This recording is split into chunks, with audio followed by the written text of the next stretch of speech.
Yo, what's up, guys? Happy Halloween and welcome to the gambling show. I'm here on a Friday night, Halloween night with Yanni. What's up, dude? What's up, man? Got any Grinding. trick-or-treaters yet? No, no. I live in an apartment complex in a college town full of degenerates. So no.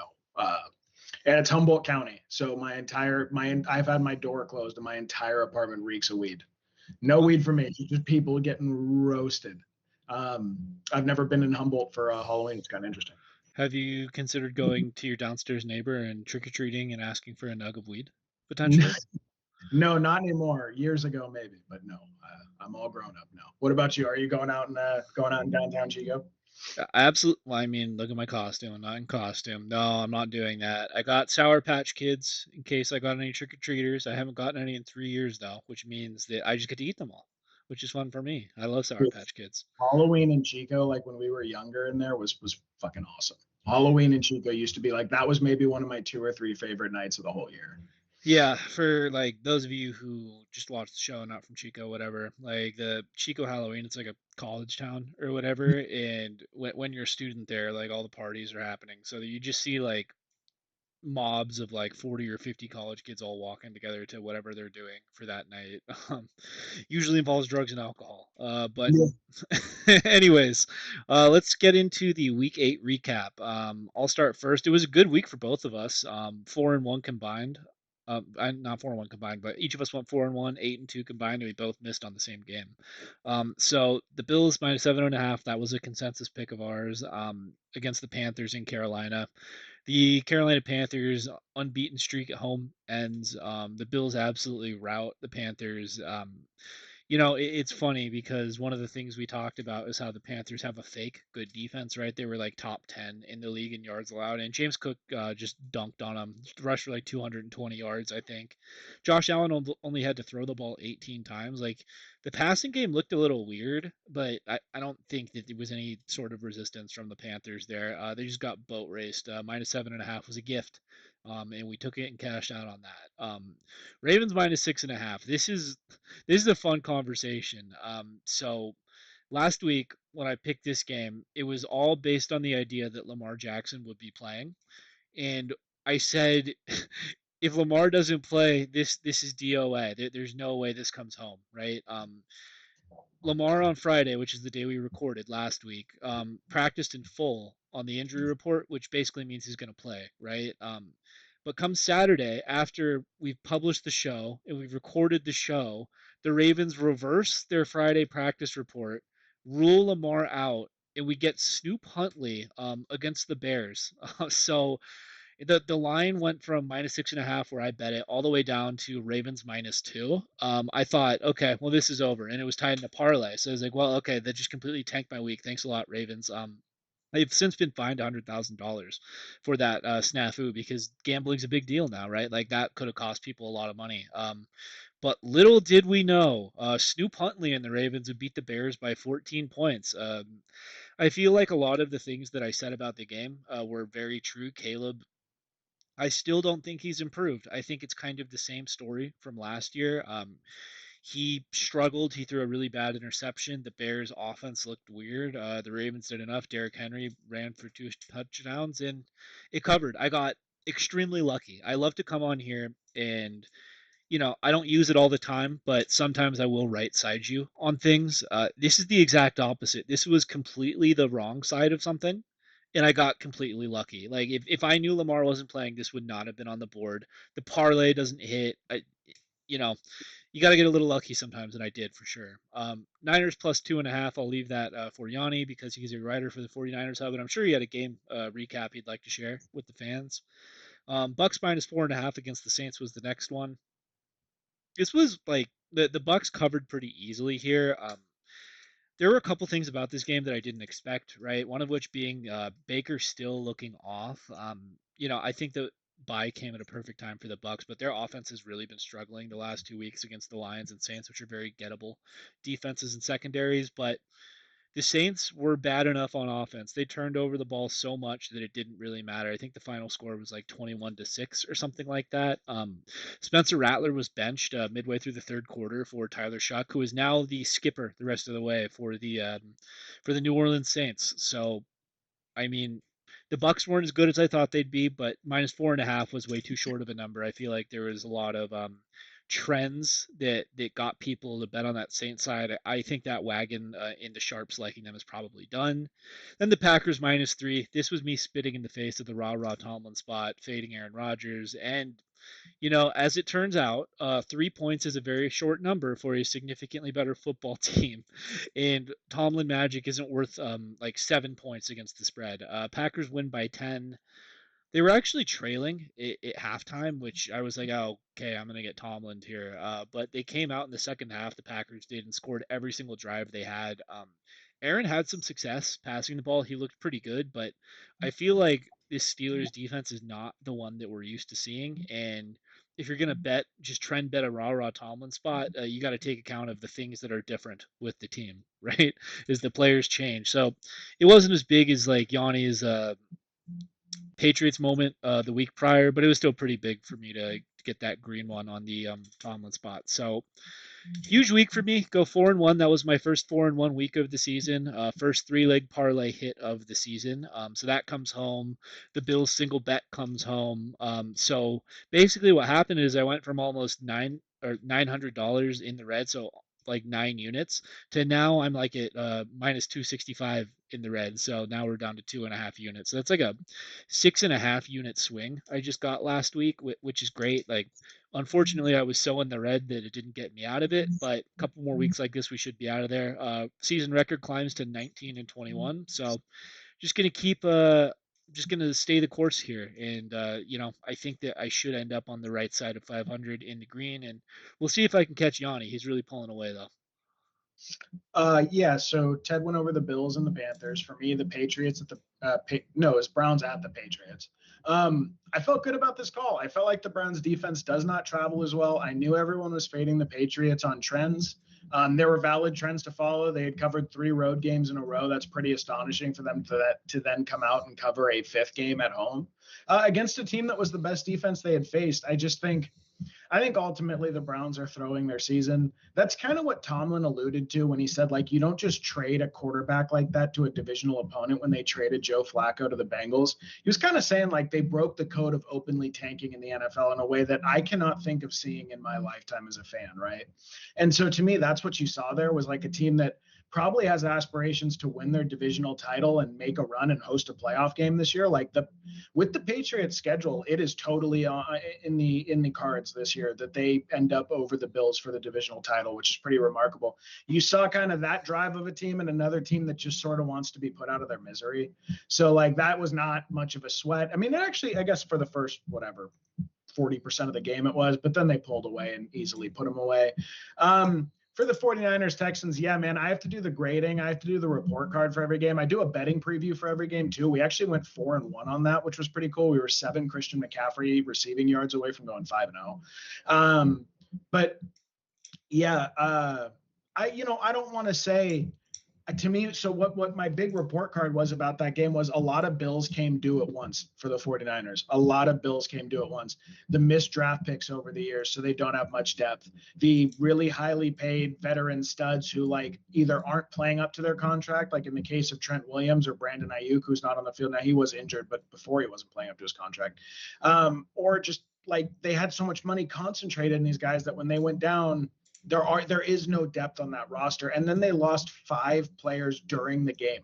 5 players. And actually one of the guys that was supposed to come back from 2 weeks ago just tweaked his hamstring in practice again, Gross Matos on the D line.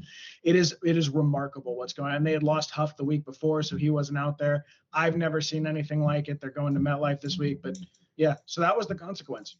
A few missed draft picks every season for like the last 3 or 4 years. You pay these guys, you get really top heavy, those guys go down, and you just don't have a fieldable NFL defense anymore, unfortunately. Trent also got banged up in that one, so Mac Jones got hit on 50% of his dropbacks. Just rough. I mean, I bet the under, feeling good about it. That barely came in. I believe the total was 40 for 41, the game. 41. You got it by a half point. Got it by the half a point. Like that, dude. That like even that. So I would say, I don't know. Did I get lucky hitting that one? Probably. Yeah. So it was just a weird game. I don't think the Niners really had a shot at that when C.J. Stroud looks like prime Ben Roethlisberger, just cannoning balls left and right from the pocket. I think the defense got too shallow. And then the Broncos Cowboys over. I told you guys I'll probably just be betting Cowboys every week until there's a number that's weird. Now they're playing Jacoby Brissett this week, and it was 52.5. I actually did not want a piece of that, believe it or not.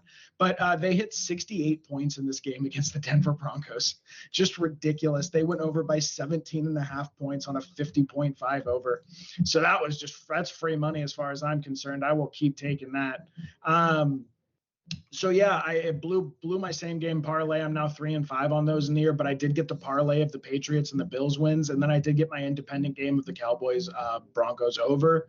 I don't want to do the math for what I returned. I'm at 3.25 or $325 in the green, 3.25 units. I'm 21, 18, and 1.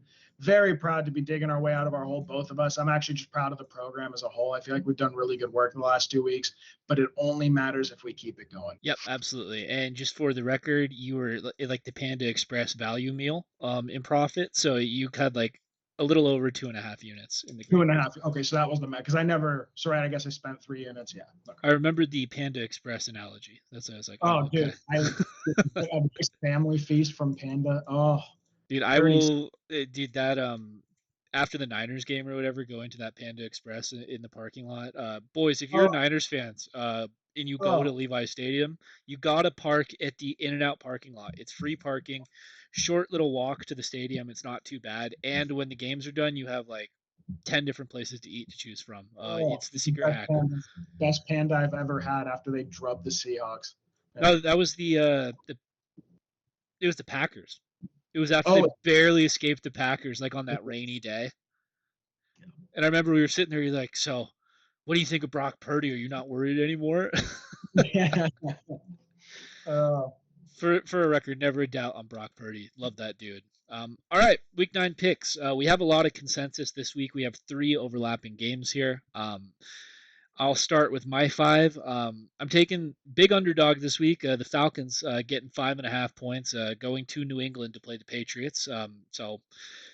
We love betting on Mike Vrabel and the Patriots, but sometimes when you get a good enough discount, you gotta fade them, and that's what I'm doing here. My other single games are the Lions -8.5. That's a consensus of mine and Yanni's. They are going to be hosting the Minnesota Vikings and what looks like JJ McCarthy. And then my final single game, it's the primetime game, Chiefs and Bills. It's not really primetime. They put the Seahawks and the Redskins in that slot for whatever reason, but this is the game of the week. Make no mistake. And I have some conviction on this one. Chiefs -1.5. I am laying the points on the road with Patrick Mahomes. Then for my 2-leg parlay, I'm only doing one 2-legger this week. Now that I'm kind of on track, I feel like we can, put together, maybe not be so risky if I need to, right?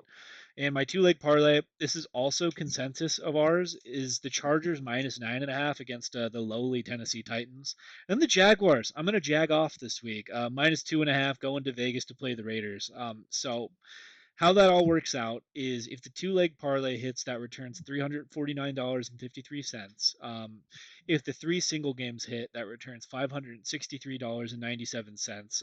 On a 5-0 week, that's $913.50 on a $400 ticket cost. So 5-0 week here, or even like just a 4-1 week that hits a parlay, I got a really good chance of finally getting over 500 for the first time since week 2, finally getting in the green since week 2.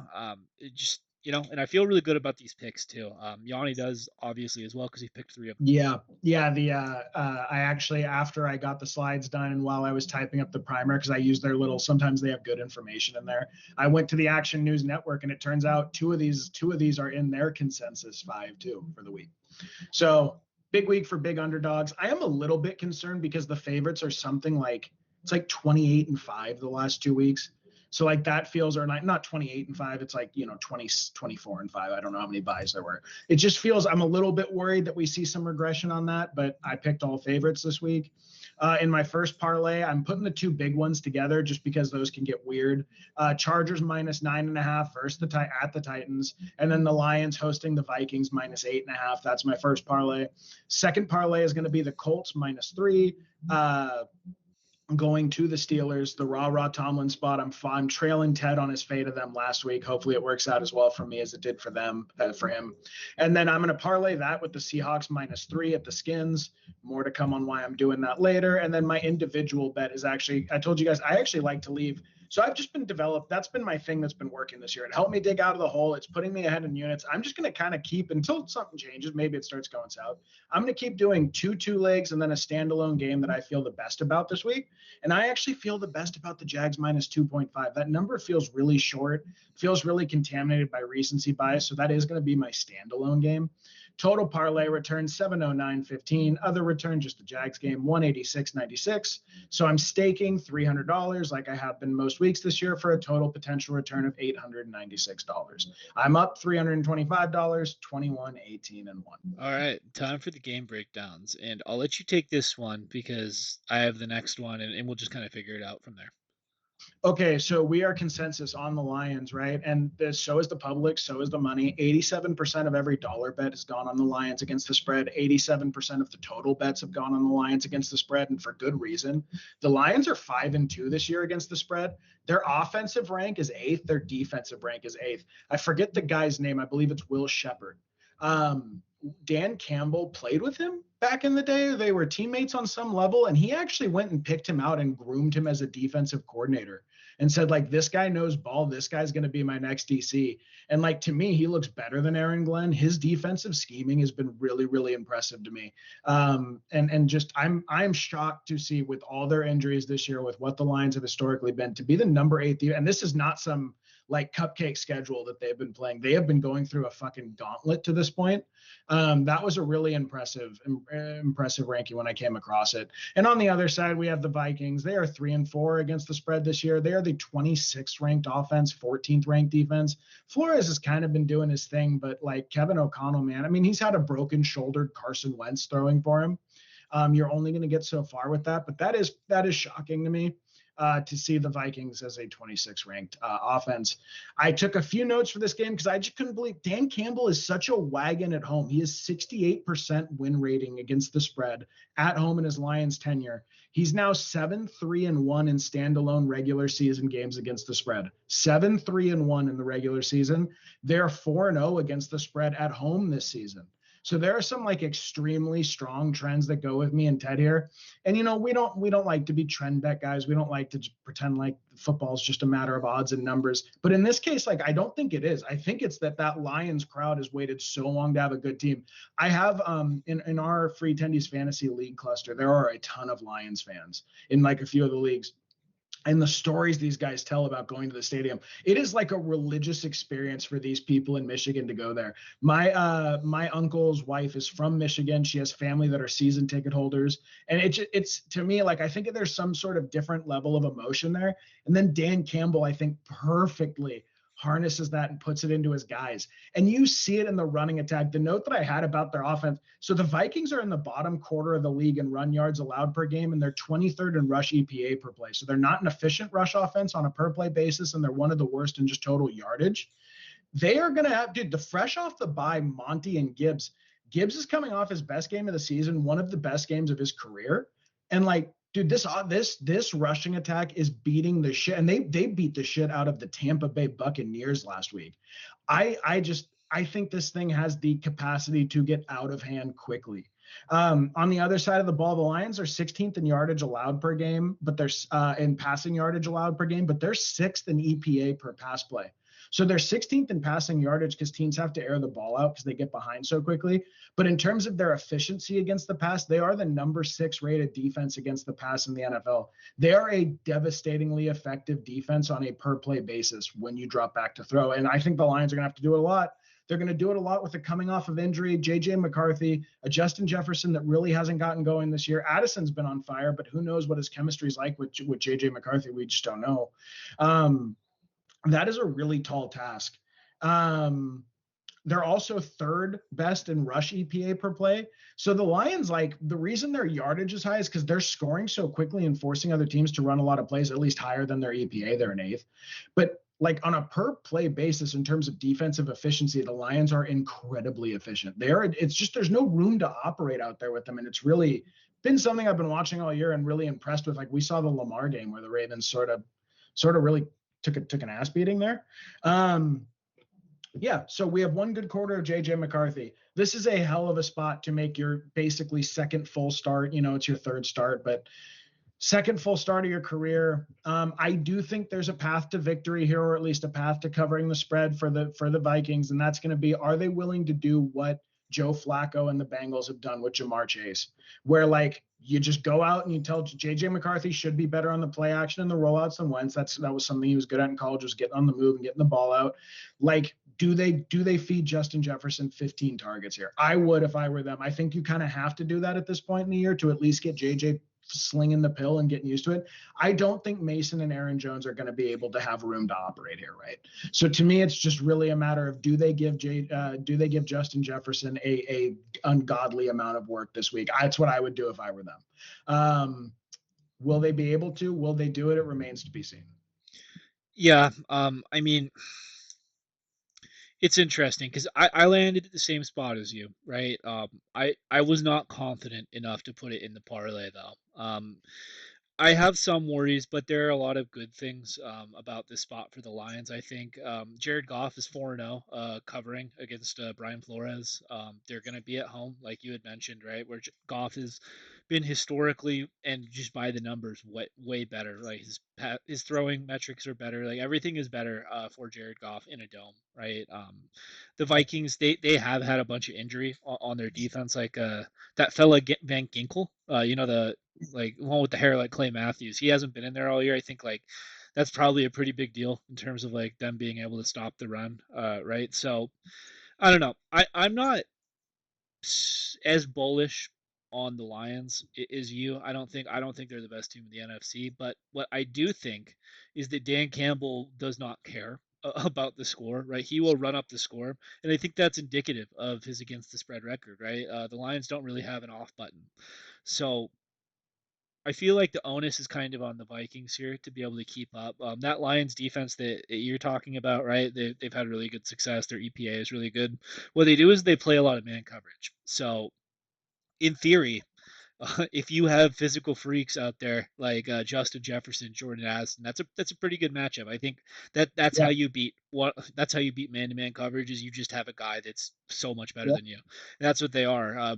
Like Brian Branch and Kirby Joseph and Terry and Arnold and whoever they have out there, fine players, but they're not to that caliber, right? So that worries me, but I'm operating under the assumption that the Vikings are going to get the same play out of the quarterback position that they have thus far this year, which is just simply not good enough, right? That's not to say I feel like everyone has kind of made up their mind on JJ McCarthy already. I'm open to the possibility that he just stinks. Like, sure, like I'm not gonna say absolutely not. He's gonna definitely be a franchise quarterback. I haven't seen enough of him though. I don't think anyone has seen enough of him to like jump to these like massive conclusions that they have been. Yeah. So that's why I didn't put it in the parlay. Because what if JJ comes out here and looks good? He might, Yep. but I think that if the Vikings get the same court play out of the quarterback they have been all season, this is an easy cover for the Lions at home. So that's where I landed with it. I have Justin Jefferson in my matchup in fantasy against Yanni this week. So if they wanted to give him 20 targets in the Jamar Chase treatment, I would not complain. I'll just say that. I would not be surprised at all if we see our first Justin Jefferson explosion game here. I think that is very well alive on the cards. Like I'm talking like a 150 to 170, 2 touchdown, 11 catch sort of thing. I think we're totally live for that this week. Well, they would need it, I think, to be competitive for sure. All right, this one is me, and this is my big. I think this might be the biggest underdog I've taken in a while. I know I took the Browns -5 or +5.5 a couple weeks ago. I took the Titans 1 week +7.5, and my hit rate on these underdogs has not been great, but I feel pretty good about this one. And it's riding the 0-2 in the last 2 weeks Atlanta Falcons, just blown out by the Miami Dolphins, going to the 6-2 Patriots. So it's one thing to feel good about. I'll try to explain why. But if you think this is too gross and you don't want to do it, I don't blame you. So here's the betting breakdown here. I've fallen into another fade the public spot. Had a good year on these types of bets. the Falcons are only getting 23% of the total bets against the spread. However, they're getting 39% of total dollars against the spread. So there is some smart money coming in on Atlanta. You know what? I won't even call them smart, just larger money, right? Because maybe they're stupid, and maybe I'm stupid for taking this, and the Patriots win by 30. I don't know. Um, let's see. Against the spread records, Atlanta Falcons are 3-4 this year. So I mean, they've had their ups, right? Like they blew out the Vikings with JJ McCarthy. They're the ones who put him on the bench for about 5 weeks here. They had the really good performance against the Bills on Monday night, and then you have some aberrations like getting shut out by the Panthers, 30-0, or what we just saw against the Dolphins. So definitely all over the map for them. And the Patriots are just 6-2 against the spread, man. Just really solid team all year. They've put together just a string of performances I didn't think they'd have. But you know what? Tip my cap to them. Offensive and defensive rankings. The Falcons are 14th in offensive yards gained and second in defensive yards allowed. I'm actually shocked they're second in defensive yards allowed. That's staggering to me. I don't think they're an elite defense, but I think they got some guys on there. I think they're not Bush League, I guess. As for the Patriots, they're 10th in offensive yards gained and ninth in defensive yards allowed, which I think is pretty telling of their season. So let me start with some trends here. I just texted my friend this, and I texted Yanni this earlier today, but I think it's like a really cool stat, right? So stick with me here. It's going to be a lot of words, a lot of concepts getting put together here. But teams that were 7 points, 7 point favorites the week prior and lost by two or more touchdowns, like the Atlanta Falcons, over a touchdown favorite, just got blown out by the Dolphins, right? They are 33-16 against the spread over the past 20 years and 24-9-1 on the road. So, I mean, you can say that that's like just some weird cherry picked stat, right? And a lot of times they are. But when I see a stat like that, what that tells me is that a lot of times Vegas will overcorrect when they see a team they thought was good just get curb stomped, and then there's some value on the other side of the line, right? So right out of the gate, that makes me like this spot. In terms of the injuries, Michael Penix, Drake London, Darnell Mooney, Kyle Pitts, and their left tackle Jake Matthews, all off the injury report, so they're going to be good to go. So really, this Falcons team, or at least the offensive side of the ball, is going to have pretty much their full supported cast. They still lost two linemen in the offseason, right? But this is like basically their week one offense, right? So it feels like that's kind of trending in the right direction. And you know, when you look at these what the Falcons have put on the field, right? They've had such high highs and such low lows. Like you kind of have to figure out what to do with that, right? And at least the way that I read it is I think the Falcons are they're a pretty good football team. I don't think they're a great football team. I think they're limited by their quarterback at times. I think they've had some bad injury luck as well. But when I see them giving up or being 5.5 point underdogs to the Patriots, like I think that's too good of a football team to be getting this type of these numbers, right? Like I feel like I don't know if the Patriots were the Chiefs or the Bills or I don't know a more accomplished team like the Packers or something like that or the Lions. Like the 5.5 feels like a Lions number to me, right? So I've been on record saying that I think the Patriots are good to pretty good, not great. I don't think they're like a Super Bowl contending team or anything. I think they've had some nice wins against inferior competition, right? Like the Patriots wins this season. They beat the Browns, the Jets. God, like who else did they beat? They beat the Browns, the Jets, the Bills. That was like their best win of the year. A couple other ones. The Titan. The Titans as well, right? And their two losses this year were against the Steelers and the Raiders, which, in my opinion, both beatable teams, right? So I'm gonna kind of go back to my preseason priors a little bit here. Drake May's playing at a great level. I think that's already settled for me, right? Drake May is better than I thought he'd be this year. I'm willing to say that, right? But I feel like in terms of like star power and guys on their team, the Patriots don't have that many of them. Like you got Kayshawn Booty out there, you got Pop Douglas, Stephon Diggs coming back at 31 years old, right?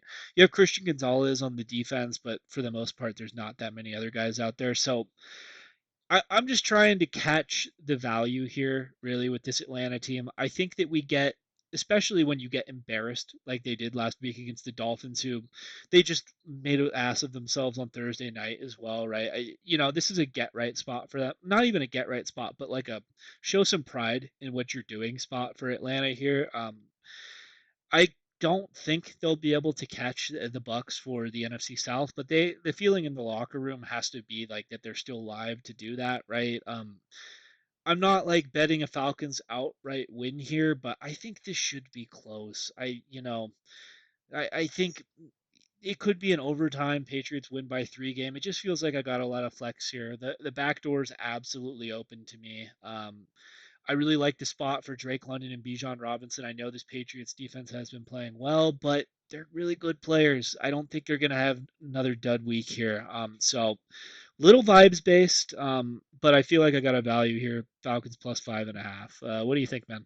Okay, so we're all friends here, right? So if I were to bash the pick a little bit, that would be in good. That would be taken in the good spirit in which it was intended. So I will say that the Patriots have covered 4 in a row, 3 on the road. So you're basically just selling high on a team that's covered 3 on the road, 3 on the road in a row, and then 1 at home. It's like, are they going to cover 5 times in a row, 3 of which are on the road? That would be pretty remarkable. That's actually very rare that that happens. So like, I think you found a great sell high spot on the Patriots. Here's a note that I thought was pretty astonishing about Atlanta's defense. They run single high safety at 72%, a rate of 72%. It's the highest in the NFL in the last 4 or 5 years.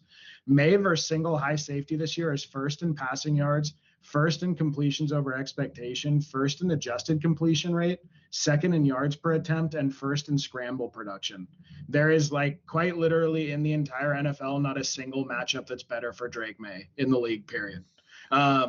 This profiles is what should be his best game of the year, just based on how he plays single high and how Atlanta doesn't get out of single high. Now, are they willing to, like, maybe they know that, right? If I found that easily with a Google search, maybe they found that. But like, I am extremely nervous about the Drake May versus Atlanta side as far as like keeping it. I think the backdoor cover, like, it's a really big number. That's why I didn't bet the Patriots. It didn't feel right that they were getting like a point and a half less than the Titans got. Like, that's a really weird what you're talking about that over adjustment. So that's why I stayed away from it. But like, to me, that stat terrifies me. Like, it Drake May might throw for 380, 400 plus yards if he wants to. He'll have all the room to do it. And then Trevion Henderson over Ramondre should actually help the passing game with the dump offs. So that's on the defensive side. On the offensive side, the Patriots are the second best defense in yards allowed on the ground at 76 yards per game. And they're the 5th most efficient defense as well, 5th in EPA per rush. They're also the only team this year to not allow a single running back to get over 50 yards receiving out of the backfield. So I'm very bearish on what Bijan looks like this week. I have him in a few key leagues. We're playing against you this week. I don't feel great about it, especially because teams sort of figured out if we don't let Bijan get the edge, the offense doesn't function. That's what happened with Miami. So just those were some concerns. And then also Gonzalez, from a body perspective, from how Christian Gonzalez is built, he matches up perfectly with Drake London. So I think it's going to be a really, like, one of the worst matchups for Drake London in the whole NFL.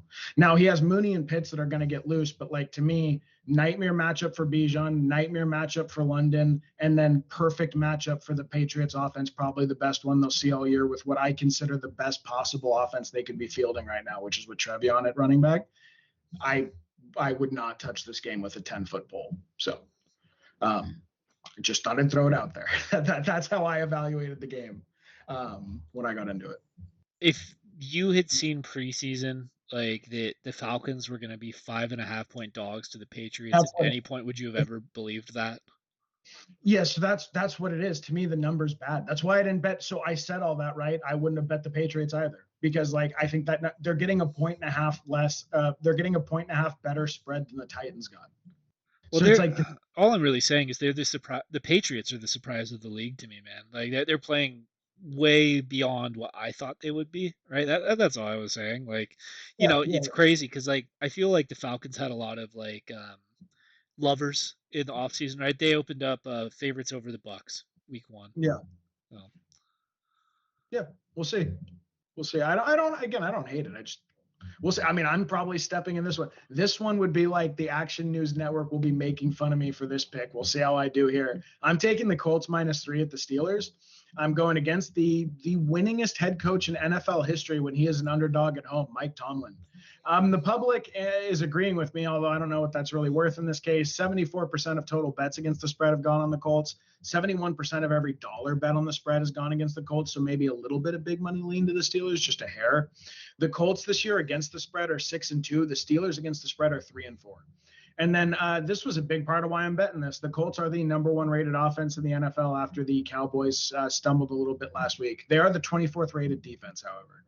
On the Steelers side, pretty remarkable to see this defensive ranking for the Steelers. They are the 30th defense in yards allowed, and they're the 25th offense in yards gained. They've been what I would call an effective offense, but I don't know if they've been like prolific. It hasn't been like, wow, look at all these explosive plays and all these things going on. It's more just like Aaron keeps them on schedule. Arthur Smith calls a good ball game. They have a bunch of really fundamentally sound players between their tight ends, between Jalen Warren. Even DK's like been pretty good this year, I thought. And they play good ball, but I wouldn't say they've been like an explosive offense. And that's a big part of why I'm betting this here is I think you need to be able to put up points to keep up with the Colts. Like the Colts have been a juggernaut this year. They're like an Adonai weird dropped fumble away from being in some pretty serious conversations about being top five. I know a lot of people are putting him in top five conversation. I don't know. I think that's too soon. I don't think the difference in their quarterback to other teams' quarterbacks. I'm not willing to do so. But yeah, they've had an incredible season so far. I guess so. My primary concern is at what point does that regression hit the Colts? Like we haven't seen a Daniel Jones biffed game this year. He hasn't done that.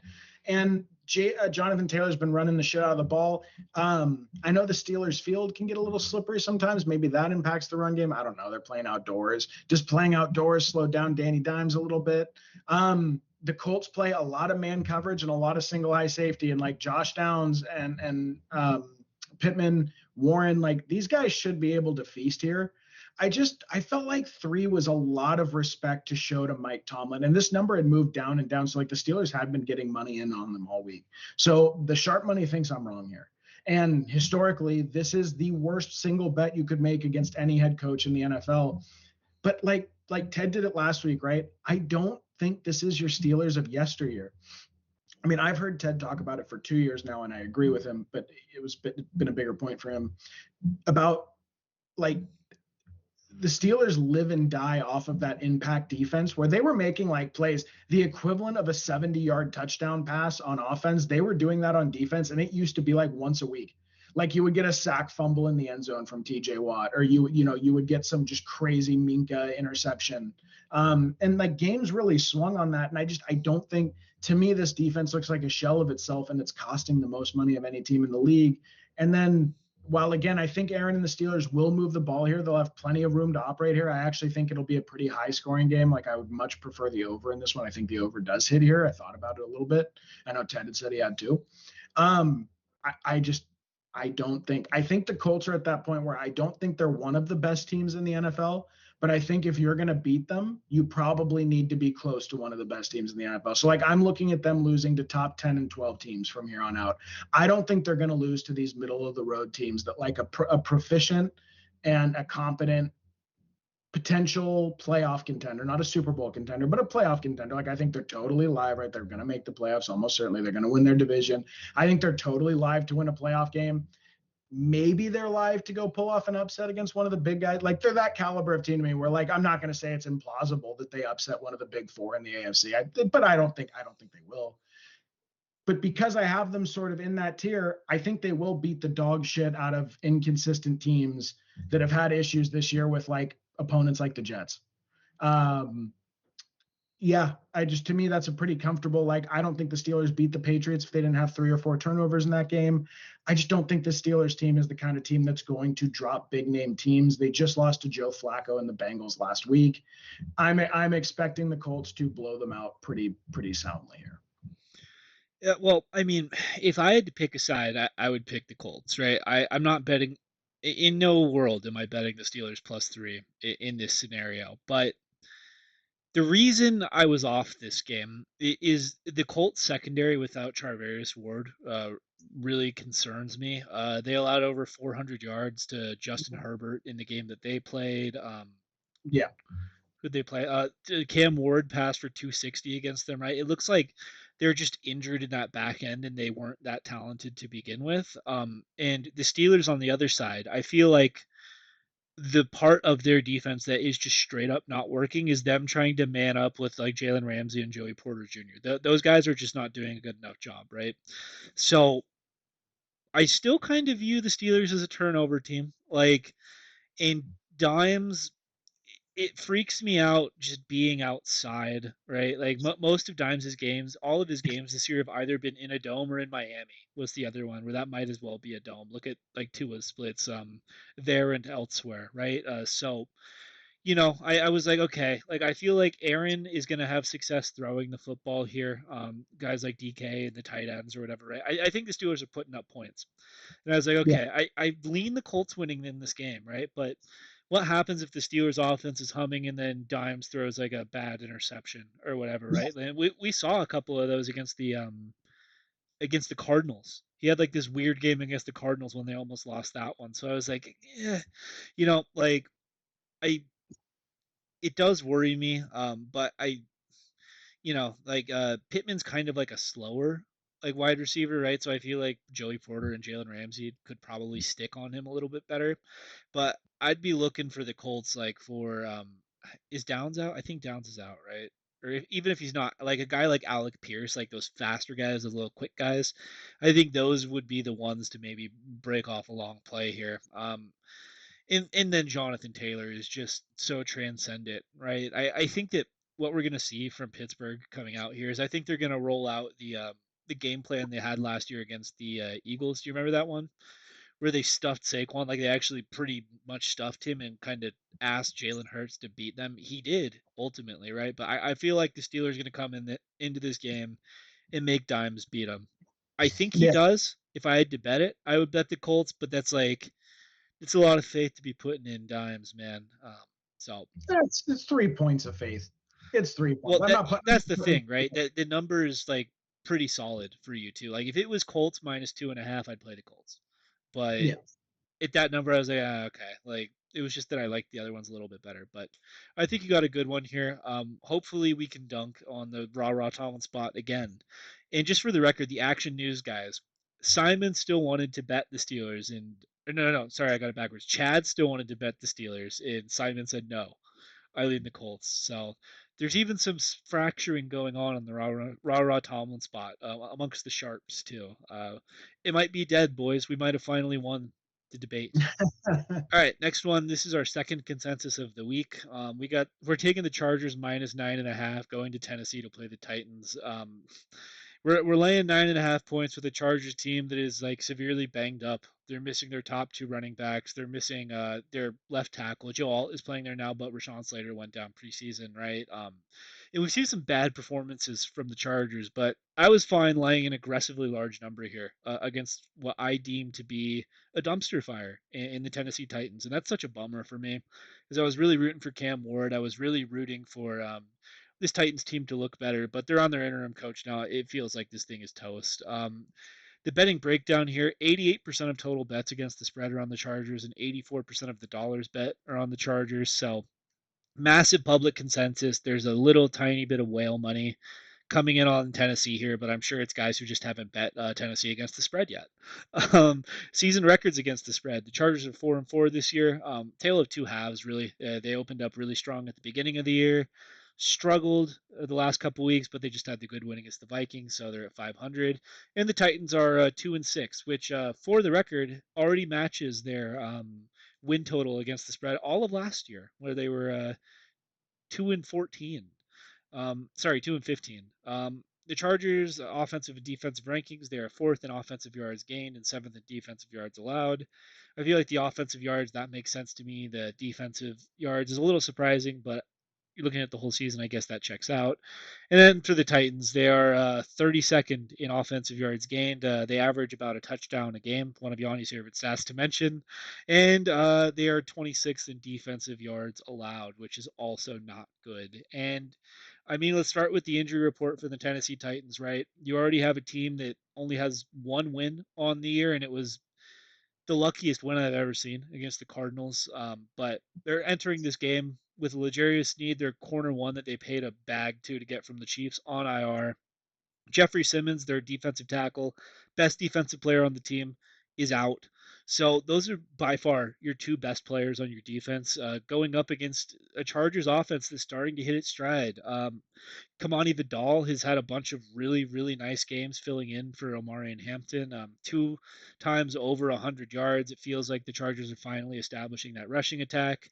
Justin Herbert's thrown for 3 touchdowns the last 2 weeks. I think he's averaging like 270 or 280 yards a game. So to me, it feels like the Chargers got a pretty. I don't see the Titans making a bunch of stops here, right? I think like I forgot what the numbers are exactly. On paper, it looks like the Tennessee Titans have a much better pass defense than a rush defense, but I feel like that's more circumstantial, based on the fact that they get blown out constantly by teams, and then the other team just runs the ball at the end of the game, right? So it feels like the Chargers are live for 28, 35, 42 points here, something like that, right? On the other side for the Titans, like they've like I said, they've only covered 4 times over the past year and a half ish. They're 2-21 against, or 4-21 against the spread, which is horrendous, right? Calvin Ridley, the guy who was coming in this year to be the wide receiver one, or it was like supposed to be his bounce back year. He's not playing. So they're rolling out there with Cam Ward, poor guy. He's got Dyke. I'm going to call him Dyke. I forgot how you pronounce his last name. And Io Mayor out wide. Chiga Quanquo is the tight end. You got like the Tony Pollard, Tajay Spears combination. It just feels like Jesse Minter's defense has gotten abused by certain teams, right? Like they got mossed by Jackson Dart in the Giants. That's a team that definitely put a beating on the Chargers. Danny Dimes and the Colts put a beating on the Chargers, but those teams have a lot more going offensively for them. The Giants, that was when Malik Neighbors was still in. Cam Scattaboo was ascending. Jackson Dart, I believe that was his first start as a pro, and like nobody had any tape on him yet, right? This is really just Cam Ward dragging a corpse of like no talent offensive guys with him. Then they have nobody on defense to stop a high-powered Justin Herbert and Greg Roman offense that's been rolling. So it feels like a blowout to me. It feels like this Titans team, they're about to be sellers, right? I wouldn't be shocked if Tony Pollard's a Chief next week. I wouldn't be shocked if Jeffrey Simmons is on a different team next week. They don't even have a head coach anymore. It just feels like this is a beat up spot here for the Chargers. So that's why I was willing to lay the 9.5. How'd you land on this, Yanni? Same thing, just fade the Titans into oblivion. Well, yeah, they're also missing Ridley, who's their best. I think you said he was missing, but he's their best offensive player. So they're missing their best offensive player, their best overall player in the center of their defense in Simmons, and their third best player in L'Jarius Sneed. Like, dude, that's fucking astonishing. And then, yeah, so the Titans are 26 in rush yards allowed. And I did put it in here for you because you touched on it. While their passing yards allowed aren't terrible, they're the fourth worst in EPA per pass play in the league. So they have the fourth worst expected points added per dropback for their opponent. Their opponents just don't have to drop back a lot because they're usually killing them by the third quarter. So it's like that's why that is. Dude, the Chargers are sort of interesting. They're 10th in EPA per pass play, but they're bottom 5 in rush efficiency. So like the Chargers have been able to be gashed and beaten up on the ground, but at this point you're asking Tony Pollard and Spears to go ahead and beat up the Chargers, and how long can they even stay in a running game script? Probably not long, right?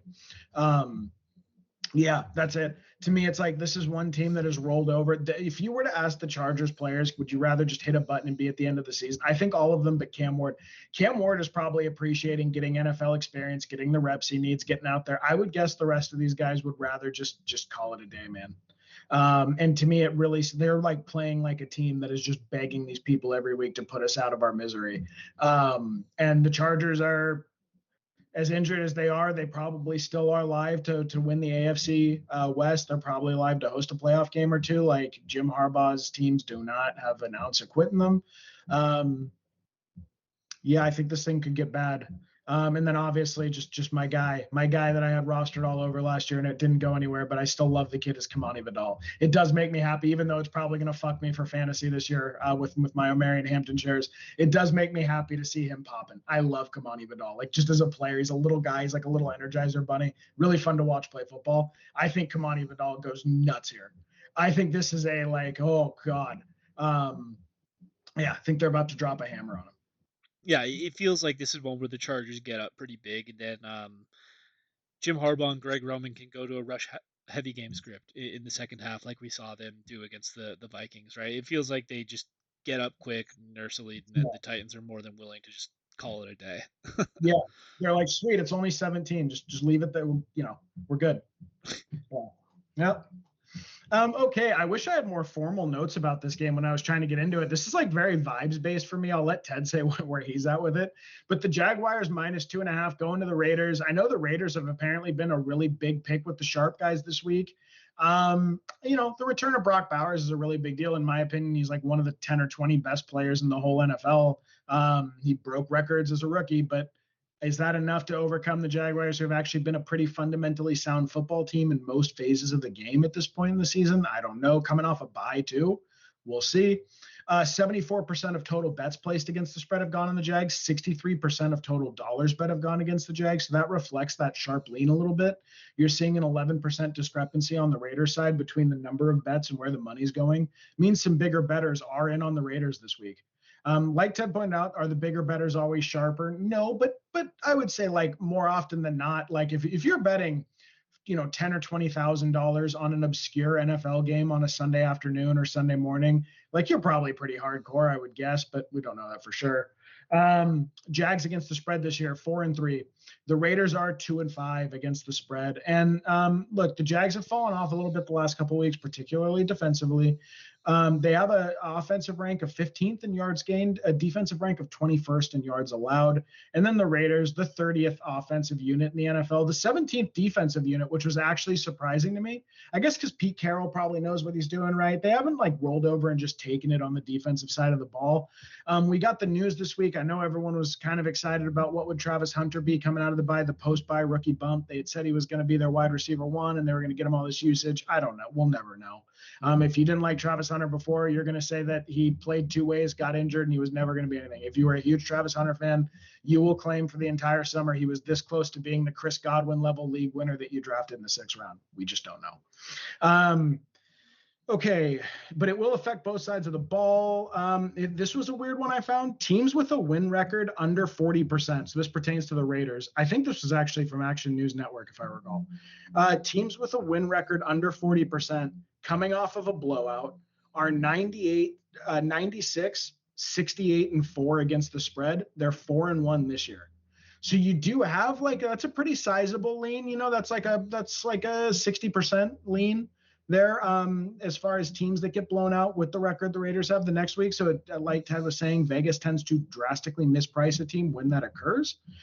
Some notes for both sides of the ball. Brian Thomas Jr. had a career high in receiving yards last time they played the Raiders. He's now their only wide receiver out there. Again, I never know with coach speak, but Liam Cohen said this was the greatest week of practice he's ever seen out of Brian Thomas Jr. since he's there. I don't know. Maybe he's trying to get him hyped up after a rough year. Cohen's rookies all took a pretty big bump in the Bucs offense last year. Do we see that again this year? Mainly that's a LaQuint Allen thing, a Baishal Tootin thing. What happens with those guys? I don't know. I don't know how much it really matters. ETN's been playing pretty good ball when they're not playing a good defense. And then the defensive side of the ball is actually pretty interesting because Geno has some massive splits in his passing efficiency when he's pressured and when he's not. He is 18th in EPA per dropback when he's not pressured this year. And the Jaguars are pretty bad at pressure rate. They actually have one of the lower ones in the league. When he's pressured, Geno is the 32nd quarterback in EPA per dropback. He's the worst quarterback in the NFL on a per play basis when he gets pressure. When he doesn't, he's a middle of the road guy. So does Brock Bowers being there and them being able to run more play action and get more chunk plays and keep the offense on schedule and maybe not get so far behind in the game script, and plus the fact that the Jags are not the best pass rushing defense, does that maybe create a situation where Geno Smith has like his best game of the year? He played the best ball he's played all year against the Patriots defense with Brock Bowers. Again, like how can we think that doesn't matter? To me, when you're adding Brock Bowers back in an offense, this is like an A.J. Brown caliber player. This is like a Terry McLaurin caliber player to the bucket to the Skins. This is like losing George Kittle for the 49ers. Like this is a premium offensive piece that you build your offense around all season. And when he's not there, I think the team is fundamentally different. So there's like a degree of risk there for me. Um, and then, yeah, so overall, Jacksonville is top 12 in both rush and pass EPA. And then the only last concern is they allow 62.5 receiving yards per game to the tight end. So to me, right, it's really just a matter of can the Jags come out and get their offense established? Can they get the Raiders behind the ball and let their pass rushers pin their ears back and rush the passer, rush Geno Smith, and get him in that worst in the league EPA situation that he's been in all year? I think that is a tall order, but I think they can do it. To me, what the Jags looked like is they were never the elite team that, they covered against the Chiefs, which is pretty astonishing looking. I mean, they outright beat the Chiefs, which is pretty astonishing looking back on it.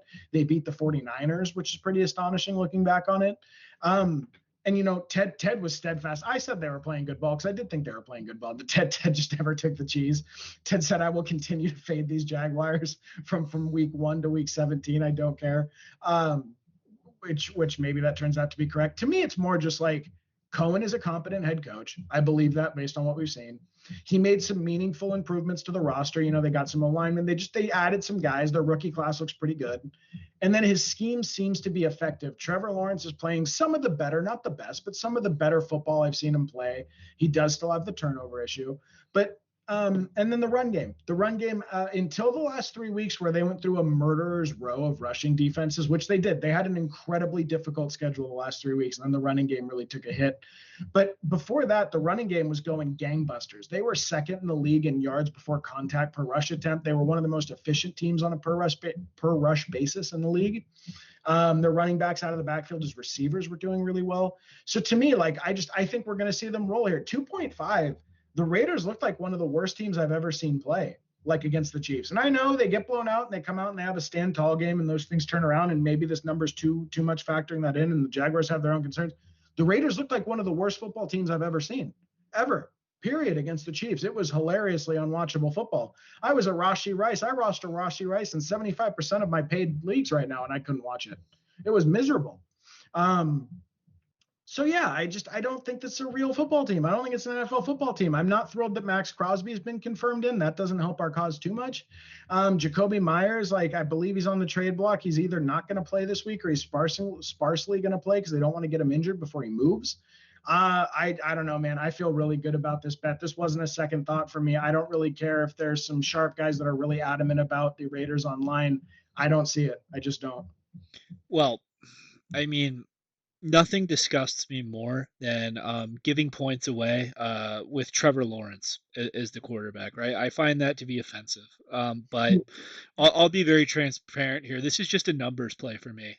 If this was at Jags -3 or Jags -3.5, I do not play it, and I potentially lean the Raiders. But the fact of the matter is, right? You know, Travis Hunter's going to be out. I don't think that really is going to affect the game too much for Jacksonville. I don't think he's that big of a part of what they're really doing. The main reason I'm willing to just go ahead and take the number with the Jags is you have a defense that's had the most success this year just getting turnovers, right? The only reason they beat the Chiefs is because they got that turnover on Mahomes, like in in the red zone, brought it back or whatever, right? The only reason the Jags team beat the 49ers is because they were able to force 4 turnovers. No quarterback has turned the ball over more this year than Geno Smith. So that's why I was willing to take the Jags at a good number here. I do think that Brock Bowers being back is significant for the Raiders. Brock Bowers was playing weeks 2 through 5 or whatever, right? But he had a giant brace on his knee, and the team blatantly came out and said, "Hey, he's hobbled. He can't do this anymore," right? So we're finally getting full speed Brock Bowers back. I think the Raiders are going to be able to move the ball here. I think the Raiders are going to be able to score here. I think Geno is going to actually look somewhat competent. I think he's going to look closer to he did. Uh, he's going to look closer, like the Seahawks version of Geno versus the what we've seen this year, right? I just think that since he gets loose with the ball and these Jaguars are Hawks, there's going to be 1 or 2 turnovers that kind of flip the game here. All we need is a field goal to win, right? That's really all it is. I don't value anything under three, really. Like usually if I take a number that's like under three, I'm just assuming that they're gonna win by 3 points. The Jags could win by one or two, and I'll look stupid here. It is what it is, though. I'll take it. You know, if the I'll be rooting for the Raiders secretly. I think the Jaguars just need to get rid of Trevor Lawrence, hit the reset button, and like move on with that situation. But I do like Liam Cohen. I do like some of the stuff they're doing there. I think they're 3 points better than the Raiders. So I will swallow my pride and get on the Jags bandwagon just this once with you, Yanni. All right, game of the week, I think for sure. I have some conviction on it. I'm taking the Chiefs -1.5, going to Buffalo to beat the Bills. I'm a Josh Allen investor in fantasy this year. It is in my best interest that he has a great season. I think that he's going to have a good performance here, but I think this is the wake up call for the NFL. I think that last week against the Redskins, like a lot of people just chalked that up to, Jaden Daniels wasn't playing. Of course, the Chiefs win is not a big deal. I think this one is going to be the talk of like all of sports media on Sunday night about, oh my God, like the Chiefs are back. I really like this team and I really love this number -1.5. I would bet it all the way up till three personally. So here's the betting breakdown. Only 34% of total bets against the spread are on the Chiefs, and only 26% of total dollars against the spread are on the Chiefs. So this is another fade the public spot for me. That's fine though, and I get why the public and like some sharp bettors are coming in on Buffalo, right? I've said it before on the show. Like people who are, professional gamblers, like love to take underdogs and they love to look for reasons to love a team that's an underdog, right? So you see, oh, the Bills and Josh Allen are underdogs at home. I'm going to take that. I think that's a giant mistake, though. I think it's a giant trap. I feel this is one of the games I feel the best about on the entire slate, really of the entire year. Season records against the spread. The Chiefs are 5-3, so we had kind of that early stretch of the season where Worthy went down and Rishi was suspended, where the offense didn't look like this current iteration and they didn't cover a couple large spreads. And the Bills are 3-4 against the spread this year. I feel like at 6-2, I don't think that's really a condemnation on that. I just think that they've had some monster numbers to cover this year and they just haven't done it in wins. Offensive and defensive ranks. The Chiefs, top five in both categories, fifth in offensive yards gained and fourth in defensive yards allowed. We have not seen this type of Chiefs offense in 2 years, boys. We haven't seen it in a while. I'm telling you, it's going to be staggering what happens here. Then the Bills are third in offensive yards gained. That's par for the course with Josh Allen, and 12th in defensive yards allowed, which is a little, it's ish where I'd have them, right? I think they're a solid defense with significant holes in it. So yeah, if you couldn't tell already, this is strictly. I think really, if we're just gonna be blunt here, I think the Chiefs are by far the best team in the NFL. Like, if you asked me who wins between the Chiefs and the Lions, right? I know they played 2 weeks ago. I think you'd get the exact same result with Rashi Rice and Xavier Worthy back as you did 2 weeks ago, where that was a multi-score game, right? It just feels to me like they finally like the Chiefs are like Thanos who finally got that last Infinity Stone with Rasheed Rice, and now we're gonna see what Pat Mahomes does with like a solid supporting cast around him, right? The Chiefs have made two straight Super Bowl runs with like just total dumpster trash, like at skill positions all around him. Dude, they're averaging almost 30 points a game since Rasheed came back. I think maybe even over that. And this Bills team has given up a lot of points. They've been leaky on defense. So to me, it's like okay, I feel like this is a high flying shootout here, and I love the Chiefs defense significantly more than I love the Bills defense. What we've always said about the Buffalo Bills is you can run at them, right? And they really constructed their team specifically to beat Patrick Mahomes and the Chiefs, where they kind of are more concerned with the secondary, and they didn't take the stopping the run as seriously, I guess, or they haven't been good at it.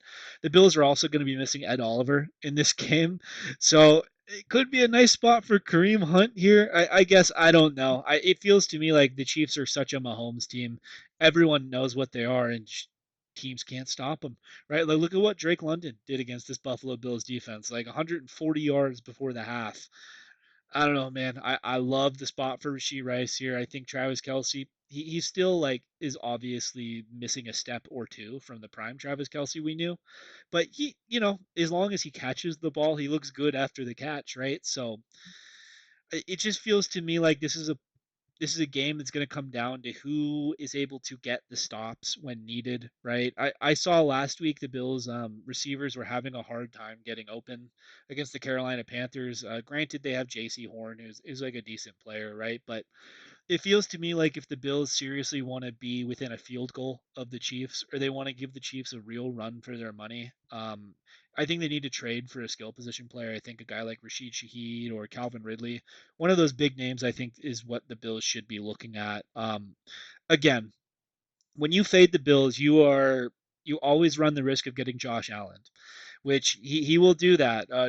Josh Allen can put on a Superman cape and just will his team to a win. It happened to us week one when we were both on the Ravens.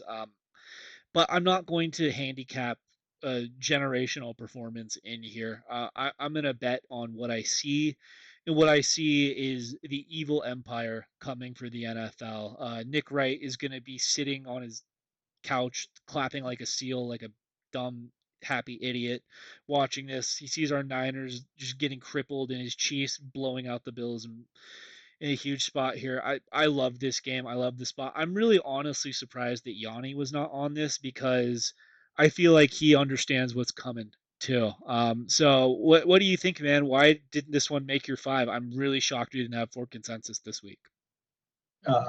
Yeah, dude. So first of all, let's clarify. I am not happy about knowing what's coming. We say that with genuine anguish. Like it just is what it is when you're a sports fan. There are so many amazing basketball players that do not have rings because they played in the era of LeBron and Curry, right? And before that,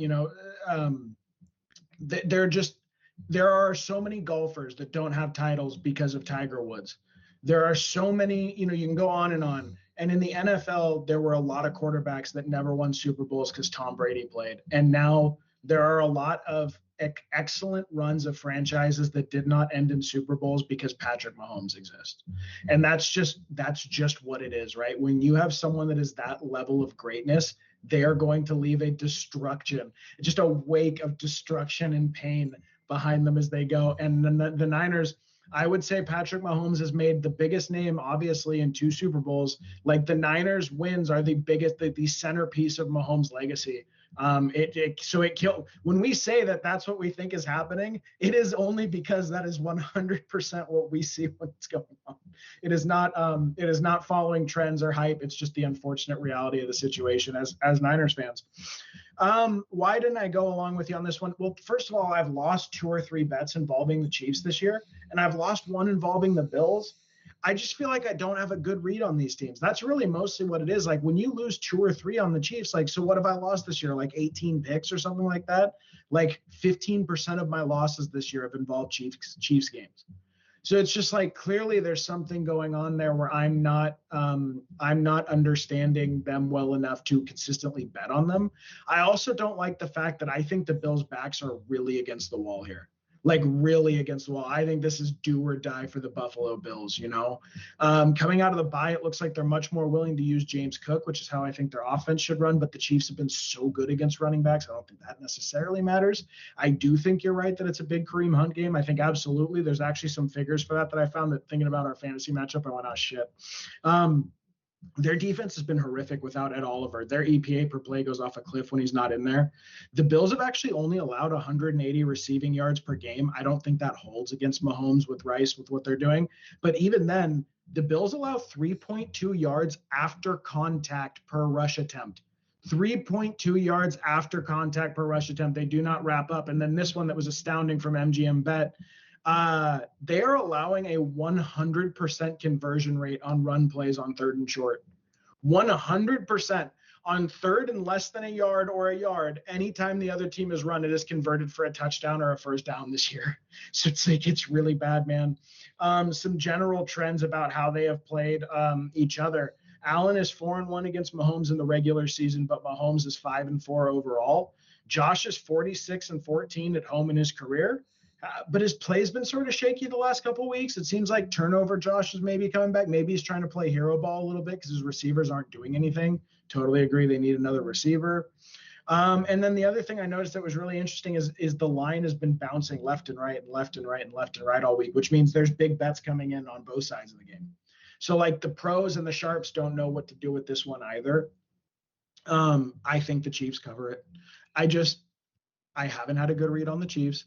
And then the Bills, I think, have everything to lose here. I think if the Bills lose here, they might be in trouble of going on the road in the divisional AFC. Which, if you have to go on the road in the divisional round in the AFC or in the wild card round, dude, that is not. I mean, what are you going to do? You're going to go to Arrowhead. You're going to go to Lamar, right? I mean, come on. So to me, it's like I also think that the Bills actually have much higher stakes here. So it's just enough that it was weird enough, and I've done a poor enough job evaluating the Chiefs that I was out on it. Well, I mean, it's like we know what's coming, but also you said you don't have a read on the Chiefs. I would love to be wrong about this. I prefer I like if you were asking me who I if like it had to be an AFC team that won the Super Bowl, like I'd probably think the Colts would be a really cool story. I think the Steelers would be a really good story, but I'd be super on board with Josh Ravens, Allen getting a ring. the Like Ravens. I would be excited to see Lamar get a ring too. yeah, I think that. like literally all of the AFC superpowers I would like to see get a ring over Kansas City, and I just can't.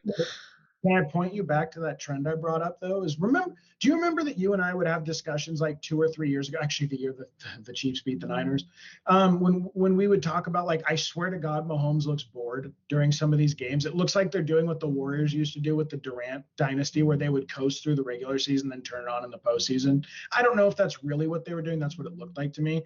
Doesn't that figure sort of allude to it that Allen is 4-1 against Mahomes in the regular season? He's 1-3 against him in the playoffs. So Well, it's like Pat beats him 75% of the time in the playoffs. He loses to him 80% of the time in the regular season. Like, to me, I do actually think that while the Chiefs are juggernauts in the playoffs, like that's their thing. Dude, there's no one in the clutch. Like the moment is when the moment gets bigger, Mahomes gets bigger than the moment. Every time I've ever seen it happen, except for when his O-line is decimated in the Super Bowl. Like, so to me, I do think there is maybe some validity to the idea that there's a different type of Chiefs in the playoffs. Whereas that has not been the case when they've played the Bills in the regular season. I'm not saying that's what'll happen here, but that's why I can have those two thoughts at once, at least in my mind. well, I It's mean, with how the Chiefs started the year, right? Like I think they started what were they like 1-2 to start the Yeah, year. So it feels like they didn't have that luxury of doing that, and they're still a game yeah, behind the Broncos, I think, right? So and the I Chargers. would still I and the Chargers too. Yeah, so I would expect like the Chiefs to be taking this just as seriously Yeah, as the Bills, yeah, right? Like ultimately I think it means more to the Bills because I think the Chiefs we all know what's going to happen there. In Buffalo they actually have a competitor this year in New England, right? Even if they were a wild card team in the Bills, like I think they easily go into either Pittsburgh or Indy, I guess, would be the teams that would like probably be on the 3 or 4 well, seed. I think well, they'd probably. roll whoever they played there, but then like the divisional where you probably have to go to Arrowhead, it would be a disaster if they had to do that. So Well, if they were the fifth seed, and if the Ravens' record's already this bad, it would probably be Lamar. They would probably be going. It would be Lamar versus Josh Allen at the Ravens' place week one.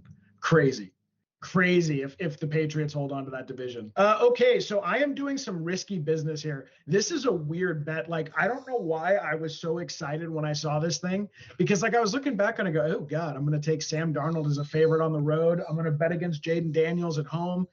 But I'm doing it. I'm doing it over the Chiefs. We'll see. We'll see. Seahawks -3 going to the Skins at home. 78% of every dollar bet against the spread has gone on. 77% of every dollar bet against the spread has gone on the Hawks. 78% of every bet. The Seahawks have been a wagon this year. They are 5-2 against the spread coming out of their bye. The Skins are 3-5. The Seahawks currently are the 11th ranked offense, 10th ranked defense. 10th ranked defense. The Skins are the 16th ranked offense, 27th ranked defense.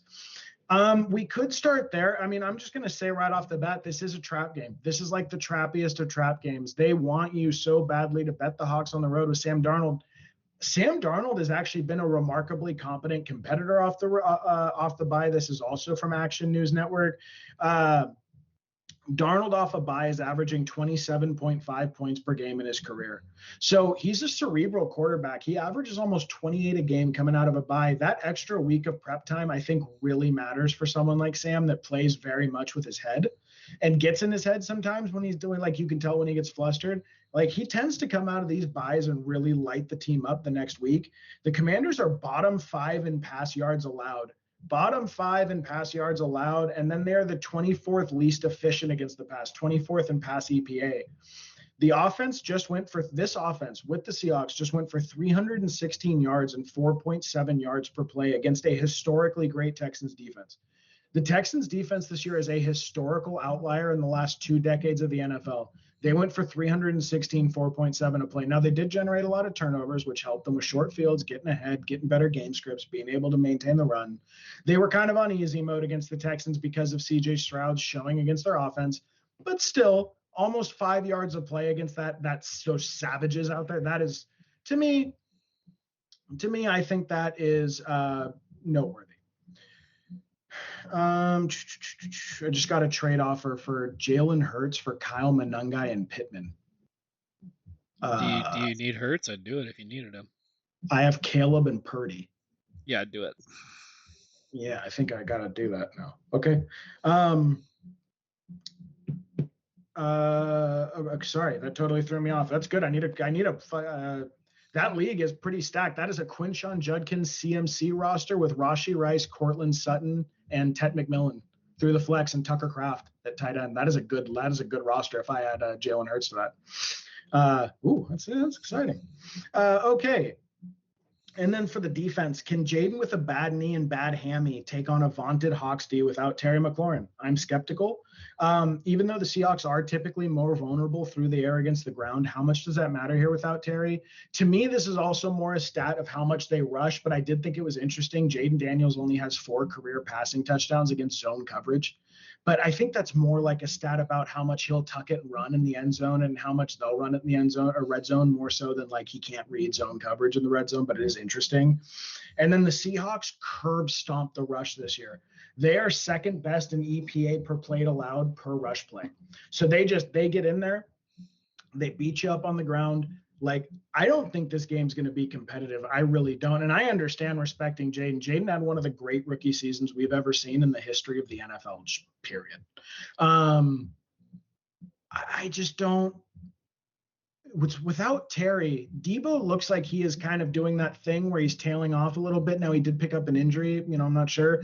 Zach Ertz has maybe been the most reliable weapon they've had on offense the last 2 weeks, which is not good at 13-year Zach Ertz is. JCM, Bill Jackowski-Merritt, just doesn't look like he's getting his legs under him in the NFL yet.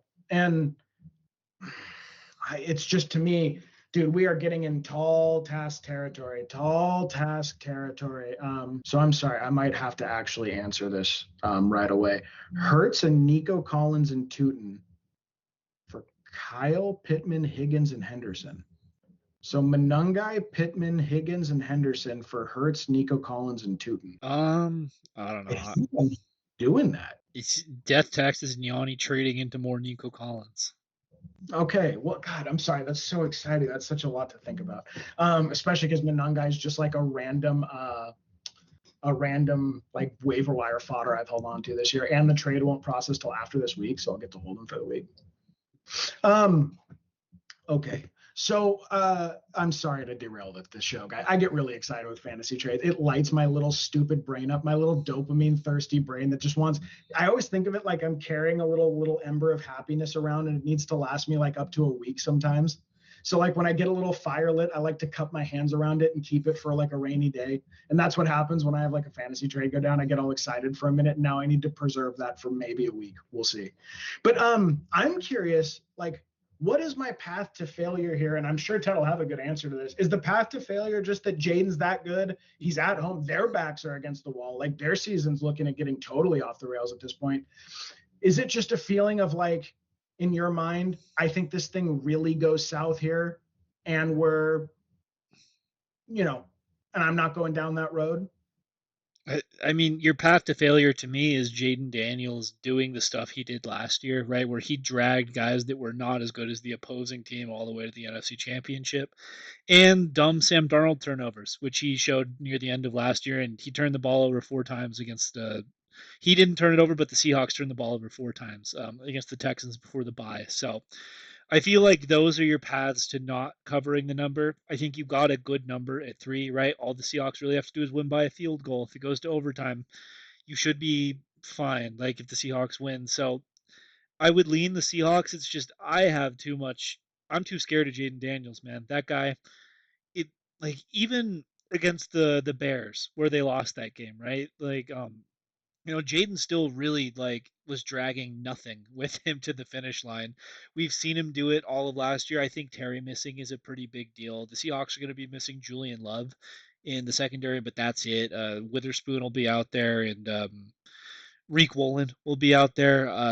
But I mean, are Luke McCaffrey and Debo and Zach Ertz and Ben Sano going to be able to do Yeah. it? I would lean no, but the Jaden magic still scares me. Which, by the way, it might be gone now. It feels like the Redskins their season. If Jaden's too like crippled or whatever to be the Jaden we saw last year, it might just be toast. Yep. But they're a young team. They'll be back, and I'm also just lower on the Seahawks. I think in the market, like today or I guess this week, John Middlecoff was talking about how the Seahawks are a locked-in Super Bowl contender. And I don't think so. I don't know. Like Sam makes mistakes. I really think what's different about the Seahawks team is their defense is playing better, and JSN has really emerged as like an alpha, right? Like last year he produced, but this year is different. I think for JSN, he seems to be more of like, I think he's like a top 5 wide receiver in the NFL, or at least close to that, right? So that's the difference there. I'm just not super believer in Sam Darnold. I still am scared of the Jaden Magic, but I think you got a good one here. Do you think so? In your opinion, do you think the Seahawks have just been playing over their skis? Like Tim, I don't know. Their numbers actually aren't astonishing, but like to me, the Seahawks look like a really good scheme defense. Like I kind of trust them to go into any game and give the opposing offense like problems to the point where like Jaden Daniels with a hamstring and an MCL injury and no Terry. I think that's like an almost impossible situation you're asking him to wade into, you know? Well, I mean, the last 2 years, like as a Niners fan, one of my favorite things to do, and my most hated franchise is the Seahawks. One of my favorite things to do is dunk on Seahawks fans, right? In the last 2 years where they have been a terrible defense by the metrics, like early on in the season, the Seahawks fans tell you how their defense is for real and they're a really good team, and then they just get destroyed and they give up a million yards to the other teams, right? To me, it looks different this year. I think they're a legitimate defense. Like I really do. I think those are the two big differences in the team, right? You got Sam Darnold playing at a like marginally better level than Geno Smith. You have JSN really emerging as like a true alpha, and the defense is picking up on what McDonald's like putting down, right? I think that makes them probably a playoff team. I don't think it makes them a Super Bowl team, right? Yeah. Like, so there's a middle there. Like I said, I think they're like the Patriots tier of team. It's like playing pretty well. They have things that are working for them, but like I don't think they can beat like the serious competition. Maybe I'm Okay. wrong. Maybe Sam Darnold comes out of there with a ring that just drive us Niners fans crazy, but I do think they're 3 points better than the Redskins though, like barring any Jaden Daniels like Superman stuff that happens. Yeah. All right, that's gonna do it for us. If you made it through the whole video, thank you. Please like, subscribe, hit the bell. It helps the channel out. Question of the day for the audience. It's Halloween. We got 3 more hours of Halloween. What was your costume this year? Or were you like us and just recording videos on Halloween night? Let us know in the comments. I'm interested to hear who you decided to dress up as, and we'll see you next week. Thanks, guys.